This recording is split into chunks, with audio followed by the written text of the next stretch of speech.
menggerakkan perekonomian nasional agar pertumbuhan ekonomi nasional kembali stabil.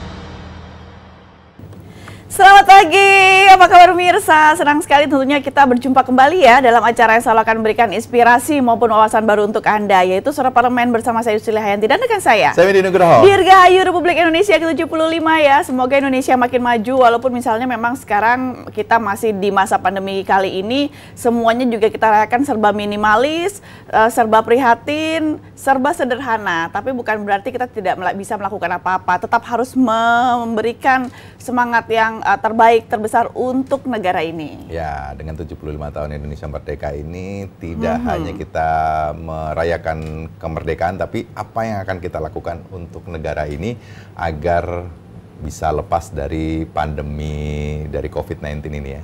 Amin. Amin ya. Karena kan kalaupun misalnya memang juga banyak yang berpesan ya, setidaknya memang jangan jadi bersedih. Dan kalaupun misalnya kemarin kan juga kita kan semuanya mengikuti ya upacara secara virtual. Wah, saya ada buktinya dong di depan televisi dan melakukan hormat di saat memang pada pukul 10.17 untuk kita diam sejenak ataupun misalnya mengikuti ataupun menyanyikan lagu Indonesia Raya bersama-sama. Jadi hikmatnya itu tetap ada walaupun mungkin masih aja nggak sama. Ya, memang ada himbauan untuk bisa melaksanakan penghormatan atau sejenak ya. Di pukul 10:17 ini menjadi momentum untuk kita bisa memperingati atau ikut ya secara hikmat peringatan kemerdekaan Indonesia yang ke-75 ini. Betul. Penting banget ya. Kalau kemarin kan banyak yang misalnya di stasiun, di terminal, di bandara, semuanya mungkin ada semua di rumah juga melaksanakan himbauan dari pemerintah untuk ikut ya sejenak 3 menit kurang lebih sih nggak banyak ya. Betul. Ya. Satu lagu Indonesia Raya. Ya.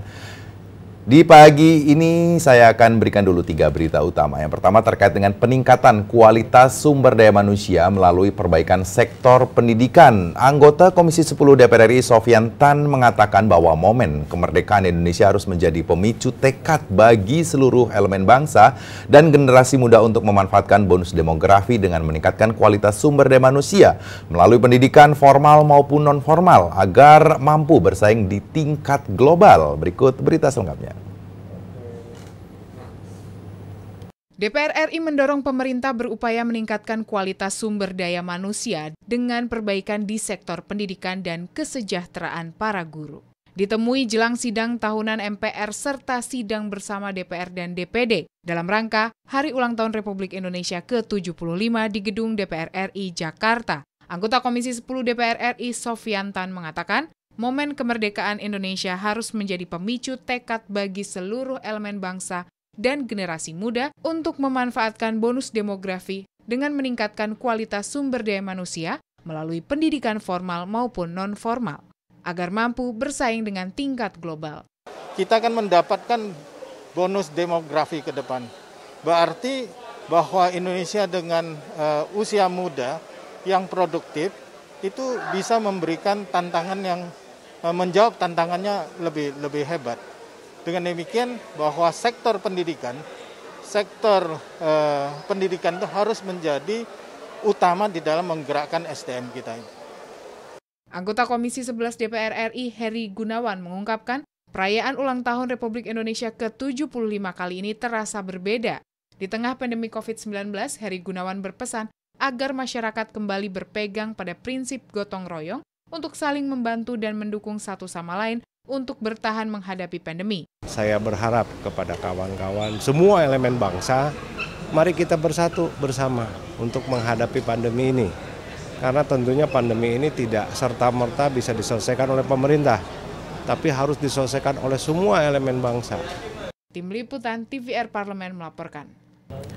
Anggota Komisi 11 DPR Heri Gunawan mengungkapkan bahwa perayaan ulang tahun Republik Indonesia ke-75 ini memang terasa beda. Di tengah pandemi COVID-19, Heri Gunawan berpesan agar masyarakat kembali berpegang pada prinsip gotong royong untuk saling membantu dan mendukung satu sama lain untuk bertahan menghadapi pandemi. Ya, kalaupun misalnya memang untuk masalah SDM, setidaknya juga sumber daya manusia yang kita miliki, terutama di dunia pendidikan, memang harus terus ditingkatkan. Apalagi kalaupun misalnya memang dana, biaya, ataupun juga anggaran yang memang dialokasikan untuk pendidikan di Indonesia ini juga termasuk sangat besar diambil dari APBN setiap tahunnya. Ya, agak naik ya dari sisi pendidikan. Jadi memang dari amanat undang-undang 20% dari APBN, ini malah justru lebih. Jadi mudah-mudahan pendidikan kita di tengah pandemi ini bisa memberikan satu harapan yang besar ya, walaupun masih banyak sekolah-sekolah yang masih menggunakan jarak jauh ya. SJJ atau virtual gini ya. Ya, semuanya kayak sepertinya memang masih banyak yang virtual dibandingkan yang sudah tetap muka ya. Kemudian di berita kedua terkait dengan DPR RI, dorong pemerintah perhatikan kualitas pendidikan dan ekonomi. Anggota Komisi 2 DPR RI Agung Budi Santoso menyampaikan banyak capaian selama 75 tahun kemerdekaan Indonesia, tidak terkecuali fisik dan mental. Berikut berita selengkapnya. DPR RI mendorong pemerintah memperhatikan kualitas pendidikan dan ekonomi di tengah pandemi COVID-19. Ditemui jelang sidang tahunan MPR serta sidang bersama DPR dan DPD dalam rangka Hari Ulang Tahun Republik Indonesia ke-75 di Gedung DPR RI Jakarta. Anggota Komisi 2 DPR RI Agung Budi Santoso menyampaikan banyak capaian selama 75 tahun kemerdekaan Indonesia, tidak terkecuali fisik dan mental. Dalam kondisi pandemi COVID-19, Agung mendorong pemerintah memperhatikan kondisi perekonomian dan pendidikan nasional yang terdampak COVID. Tentunya dari sisi ekonomi pun juga saya perhatikan. Ya. Pendidikan, saya banyak mendapatkan masukan mengenai kejenuhan daripada siswa untuk belajar menggunakan daring. Ya, ini juga tentunya harus diselesaikan juga. Karena Anggota Komisi 3 DPR RI Cucun Ahmad Syamsurijal mengatakan, kemerdekaan Indonesia yang ke-75 ini harus menjadi momentum saling bahu-membahu dan bersatu antara semua stakeholder, baik pemerintah, DPR maupun masyarakat, untuk saling support, mencari solusi dan menekan penyebaran serta pencegahan pandemi COVID-19. Cucun menambahkan pemerintah harus memberikan stimulus ekonomi sebagai upaya mencegah terjadinya efek domino dari dampak pandemi COVID-19. Salah satu cara adalah persatuan dan kesatuan harus dijaga. Kemudian DPR dengan pemerintah akan fokus bagaimana mencari jalan terbaik, mencari satu solusi untuk percepatan baik pencegahan penyebaran daripada COVID-19 ini maupun pemulihan ekonomi nasional. Tim Liputan TVR Parlemen melaporkan. Dalam kondisi pandemi COVID-19, Agung mendorong pemerintah memperhatikan kondisi perekonomian dan pendidikan nasional yang terdampak COVID-19.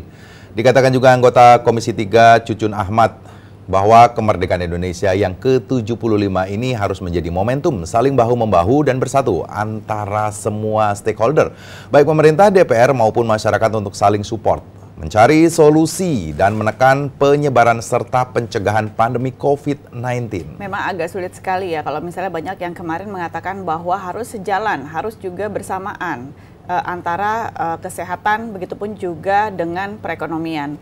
Nah, kali ini juga dikatakan bagaimana dengan kondisi pendidikan, dikaitkan juga dengan masalah ekonomi yang ada diakibatkan dari ataupun dampak dari adanya virus COVID-19 ini. Setidaknya memang pada saat masa pandemi ini masih berlangsung yang sampai kita tidak tahu sampai kapan, setidaknya memang untuk masalah mutu pendidikan Indonesia ini walaupun mungkin saja terlihat hambatan, kendala banyak sekali, masih dilakukan secara virtual, yang memang ini masih belum merata bisa didapatkan di seluruh wilayah Indonesia, tapi harus tetap dijadikan acuan bahwa peningkatan pendidikan juga harus tetap berjalan. Ya, dua-duanya harus bersinergi dengan baik. Kesehatan, ekonomi, ditambah lagi sekarang pendidikan. Jadi tiga-tiganya ya, sinergi ini menjadi hal yang utama.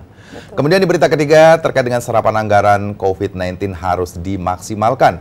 Wakil Ketua DPR RI Sumi Dasko mengatakan bahwa di tengah pandemi ini pemerintah tidak bisa hanya fokus pada sektor kesehatan, melainkan juga mengupayakan perekonomian bisa tetap berjalan. Berikut berita selengkapnya. Wakil Ketua DPR RI Sufmi Dasko mendorong pemerintah selain tetap fokus pada sektor kesehatan di tengah pandemi COVID-19, mulai bergerak cepat untuk menggerakkan perekonomian nasional agar pertumbuhan ekonomi nasional kembali stabil.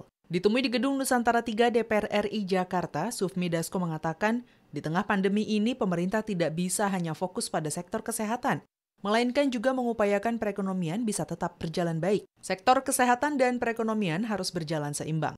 Seluruh sektor terkait harus mampu menyerap anggaran penanganan COVID-19 dengan maksimal dan tepat sasaran, sehingga dampak pandemi yang dialami masyarakat dan secara nasional teratasi dengan baik, dan kegiatan perekonomian masyarakat bangkit lagi.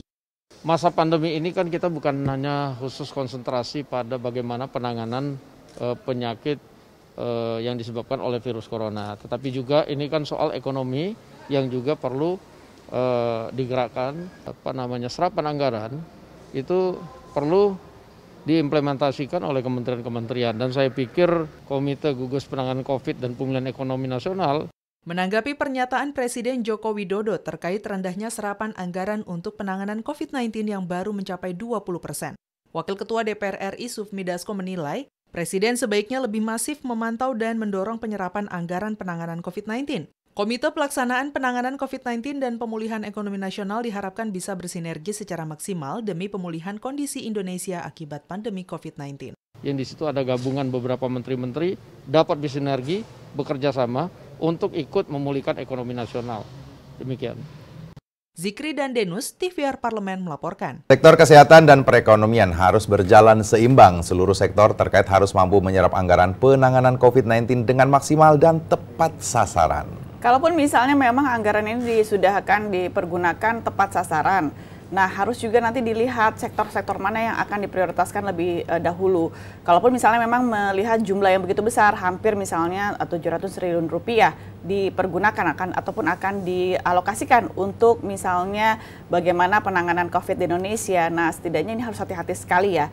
Jangan sampai memang nantinya juga masyarakat tahu bahwa jumlah yang begitu besar tapi tidak dimanfaatkan sebaik-baiknya. Takutnya nanti malah disalahgunakan. Lagi masa pandemi ini soalnya semuanya serba sensitif. Ya, masih ingat dengan kemarahan Presiden Republik Indonesia pada saat itu mengatakan bahwa dengan kondisi seperti ini banyak sekali kementerian-kementerian yang belum melakukan serapan anggaran dengan baik. Artinya hal-hal yang sudah diberikan oleh pemerintah terkait anggaran penanganan COVID-19 ini harus bisa dimaksimalkan dengan baik. Terutama dari sisi kesehatan ini banyak sekali serapan anggaran di Kementerian Kesehatan yang belum bisa tercapai atau bahkan belum sampai pada 20%. Ya, karena kalau misalnya kita lihat juga untuk masalah jumlah pasien yang terpapar virus COVID-19 ini juga sudah sangat banyak sekali. Setiap harinya juga penyumbang terbanyak kan dari Provinsi DKI Jakarta ya, yang sudah sangat banyak sekali. Setiap harinya juga hampir bahkan mungkin saja saat ini sudah lewat dari angka 700 orang per harinya. Apakah juga kita terus akan abai ataupun juga tidak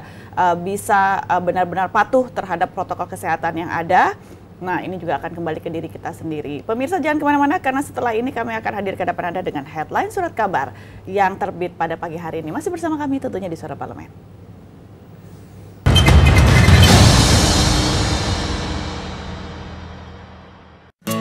Indonesia siap memasuki tatanan hidup baru di tengah pandemi corona. Apa kita sudah paham persiapan dan protokol kesehatan yang harus dilakukan di lingkungan kerja? Pastikan kondisi tubuh sehat saat berangkat ke kantor. Gunakan masker. Membawa perlengkapan makan sendiri. Sediakan hand sanitizer dan selalu mencuci tangan. Saat akan melakukan ibadah, ingatlah untuk saling menjaga jarak aman dan membawa perlengkapan ibadah sendiri. Karena tempat ibadah sudah tidak menyediakan alat ibadah untuk mengurangi penyebaran virus corona. Semoga kita semua mampu memutus mata rantai penyebaran COVID-19 dan roda perekonomian pun tetap berputar.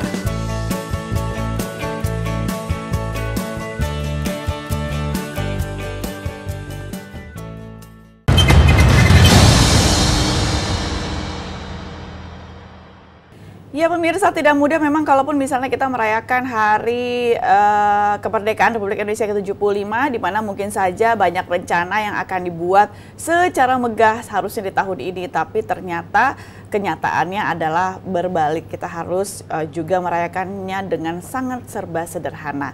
Nah, apa saja juga yang akan diberikan oleh beberapa surat kabar yang terbit pada pagi hari ini, sepertinya juga memang masih terkait dengan Hari Kemerdekaan Republik Indonesia yang ke-75. Tentunya kami akan berikan ke hadapan Anda, kami masuk dalam headline surat kabar.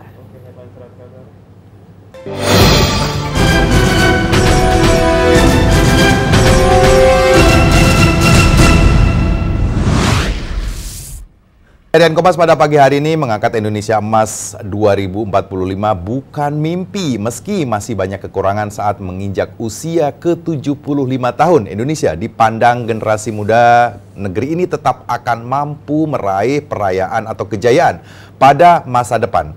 Tinggal 25 tahun lagi, Indonesia genap berusia 1 abad. Generasi muda calon pemimpin bangsa di masa depan mulai merajut mimpi menjadikan Indonesia emas, yaitu negara yang maju, adil, makmur, menghargai hak asasi manusia atau HAM, dan menjaga warisan lingkungan. Ya, kalaupun misalnya kita sebagai generasi penerus bangsa, kaum muda Indonesia saat ini ya pemirsa ya, kalau misalnya memang Indonesia emas nantinya juga di tahun 2045, tentunya juga kita semuanya selalu akan optimis. Karena banyak sekali rencana-rencana juga yang akan diwujudkan di tahun itu, tepat 1 abad Indonesia. Indonesia juga bisa menjadi lumbung pangan dunia. Nah, makanya intinya adalah memang di Indonesia emas, semuanya juga pencapaian harus sudah maksimal. Artinya dengan kondisi tambahnya umur ini, memang generasi muda menjadi satu-satunya pilar terdepan untuk bagaimana Indonesia ini secara maju, adil, makmur tadi ya. Ya, tinggal bagaimana kita mendidiknya, generasi penerus bangsanya untuk bisa tetap menciptakan rencana ataupun juga target yang akan dibuat di tahun 2045.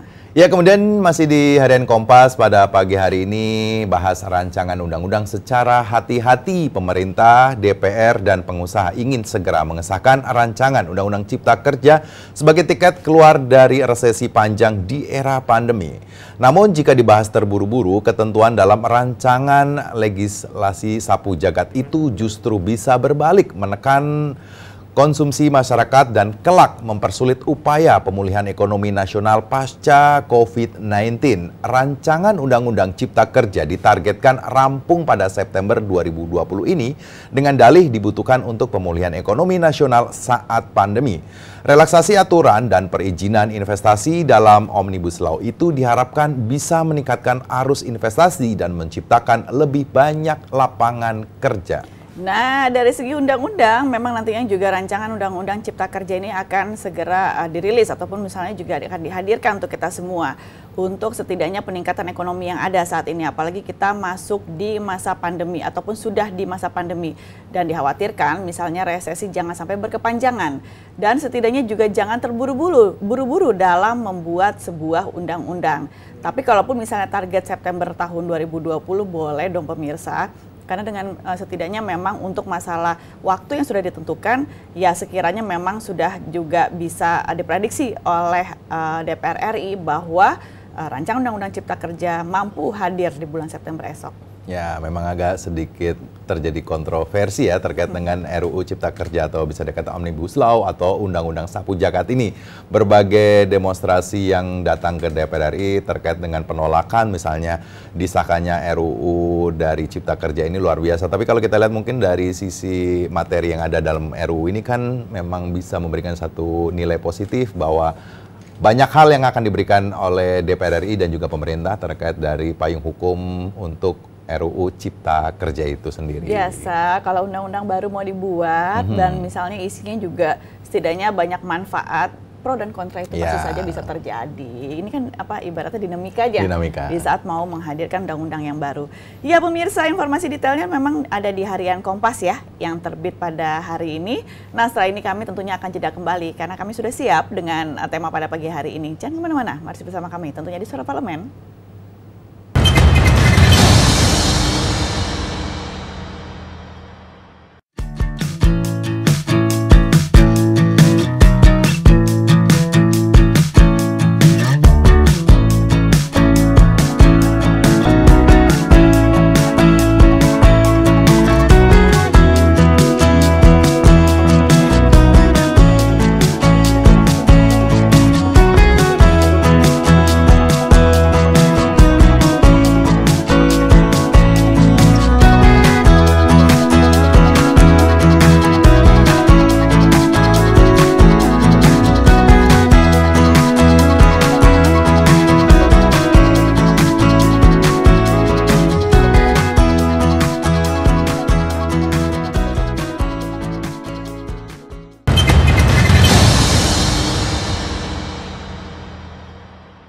75 tahun Indonesia merdeka, memang harusnya kita rayakan secara semarak, tapi dengan kondisi yang ada, adanya juga masa pandemi ataupun juga penularan virus COVID-19 membuat semuanya rencana jadi berubah drastis, bahkan perubahan ini 180 derajat. Ya, Indonesia maju, Indonesia tumbuh, dan Indonesia sehat menjadi hal yang paling utama, menjadi tagline di ulang tahun Republik Indonesia yang ke-75 ini ya. Betul, Indonesia sehat, Indonesia tumbuh, ya kan? Setidaknya juga memang menjadi salah satu juga tagline yang memang nantinya juga untuk masalah ataupun maju sampai ke Indonesia maju. Dan kalaupun misalnya bagaimana sih Indonesia itu bisa maju di tengah masa pandemi ini rahasia ataupun misalnya juga PR besar untuk kita semua, tidak hanya untuk pemerintah, tapi kita sebagai masyarakat Indonesia juga harus turut serta dari diri sendiri agar bisa mencapai tujuan tersebut.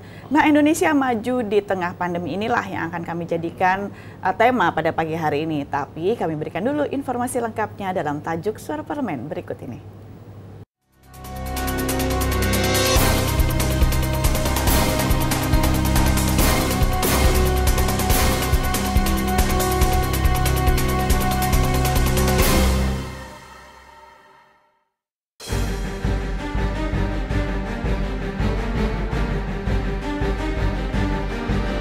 Indonesia maju di tengah pandemi.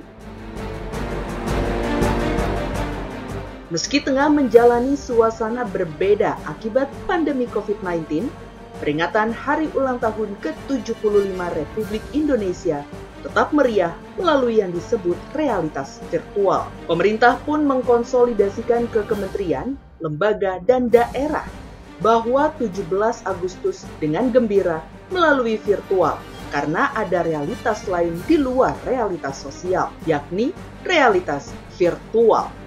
Termasuk pada prosesi upacara bendera 17 Agustus di Istana Merdeka. Upacara bendera di Istana Merdeka secara total akan berlangsung secara virtual. Yang mengikuti upacara bendera secara virtual ada 17.845 peserta upacara virtual. Peringatan 75 tahun Indonesia Merdeka menjadi momentum untuk mengulik optimisme menuju Indonesia maju, memastikan keseimbangan penanganan kesehatan dan pemulihan ekonomi nasional sebagai dampak COVID-19. Tantangan yang harus dihadapi yaitu tsunami informasi, dan pandemi ini diikuti oleh infodemik, yakni terjadinya informasi terlebih akan sebuah masalah sehingga kemunculannya dapat mengganggu usaha pencarian solusi terhadap masalah tersebut. 6 bulan di masa COVID-19, kita menemukan adanya beberapa perubahan positif di masyarakat. Misalnya, perkembangan gaya hidup sehat, gaya hidup konektivitas, dan gaya hidup solidaritas. COVID-19 tak boleh membuyarkan mimpi Indonesia menjadi negara maju saat negeri ini berusia seabad pada 2045. Saat berusia 100 tahun itulah Indonesia bertekad masuk dalam 5 besar negara dengan kekuatan ekonomi dan peradaban terbaik dunia.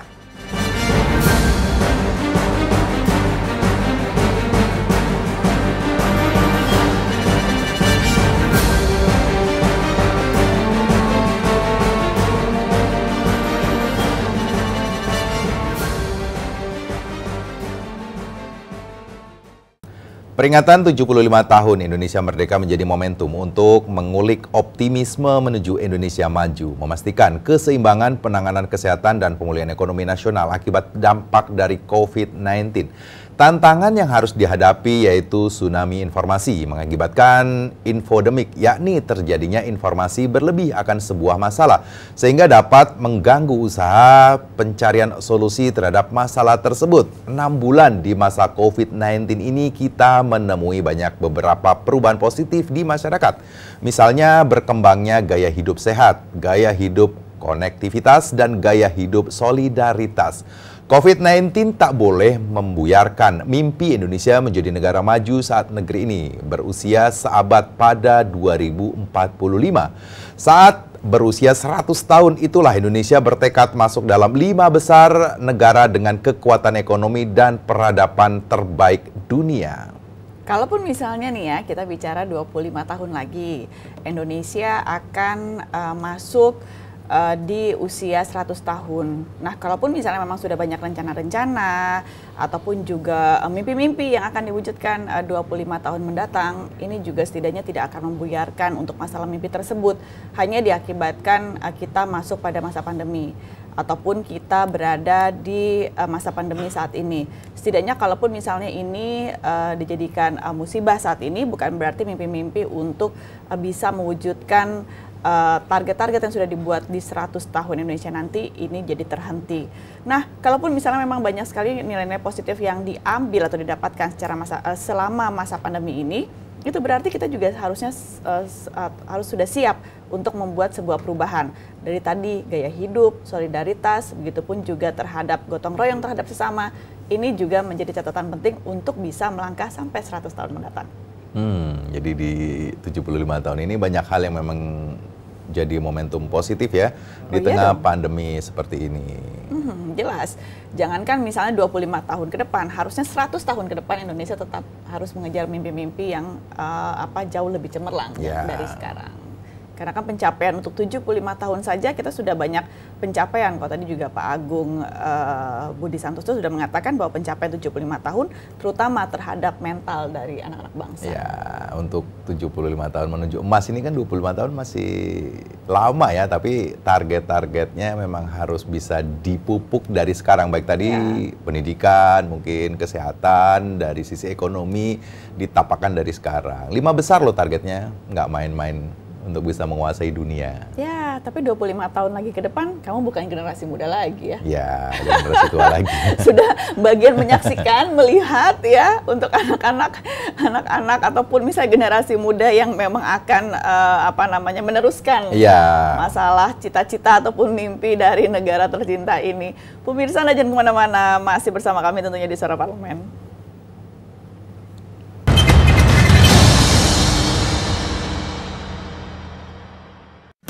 Indonesia siap memasuki tatanan hidup baru di tengah pandemi corona. Apa kita sudah paham persiapan dan protokol kesehatan yang harus dilakukan di lingkungan kerja? Pastikan kondisi tubuh sehat saat berangkat ke kantor. Gunakan masker. Membawa perlengkapan makan sendiri. Sediakan hand sanitizer dan selalu mencuci tangan. Saat akan melakukan ibadah, ingatlah untuk saling menjaga jarak aman dan membawa perlengkapan ibadah sendiri. Karena tempat ibadah sudah tidak menyediakan alat ibadah untuk mengurangi penyebaran virus corona. Semoga kita semua mampu memutus mata rantai penyebaran COVID-19 dan roda perekonomian pun tetap berputar.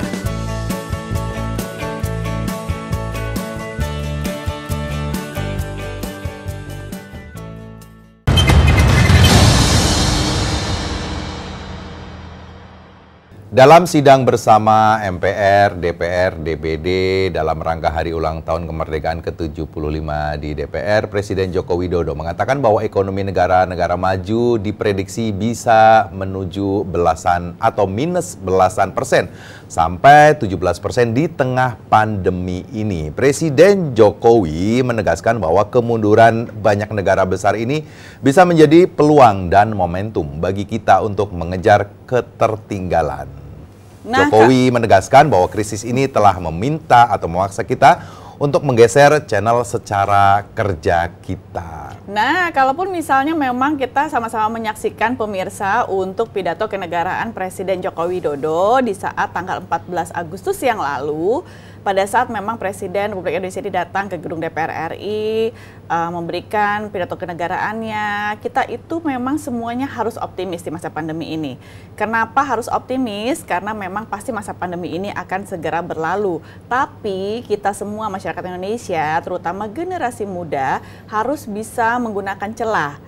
Optimistik harus juga terus dilakukan, dikarenakan juga setidaknya peluang-peluang yang masih ada ini harus tetap dimanfaatkan. Ya, dengan kondisi masa pandemi COVID-19 yang kita belum tahu kapan akan usai, setidaknya kita bisa memberikan untuk bangsa ini menjaga kesehatan dengan baik dulu. Untuk bisa menjaga jarak, untuk bisa selalu mencuci tangan, menggunakan masker, ini hal yang paling utama. Minimal mulai dari hari ini atau sekarang bisa melakukan hal-hal tersebut. Karena memang penyebaran dari COVID-19 ini luar biasa besarnya.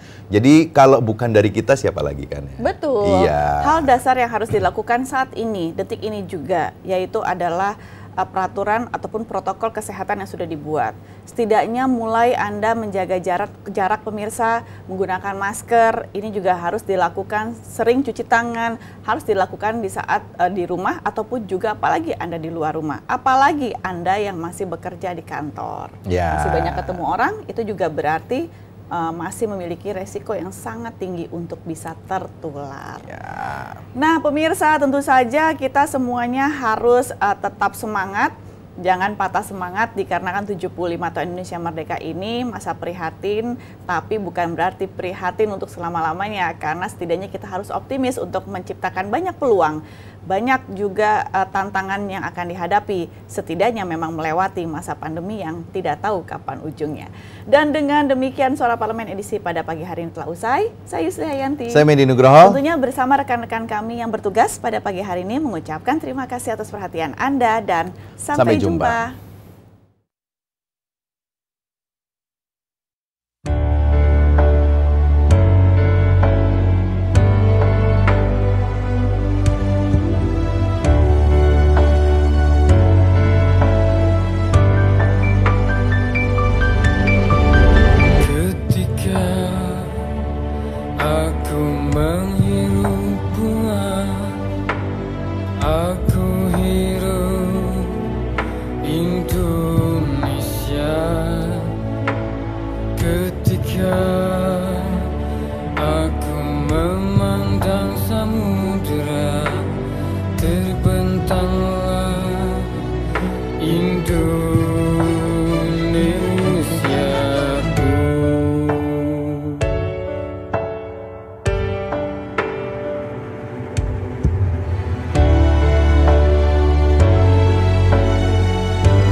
Indonesiaku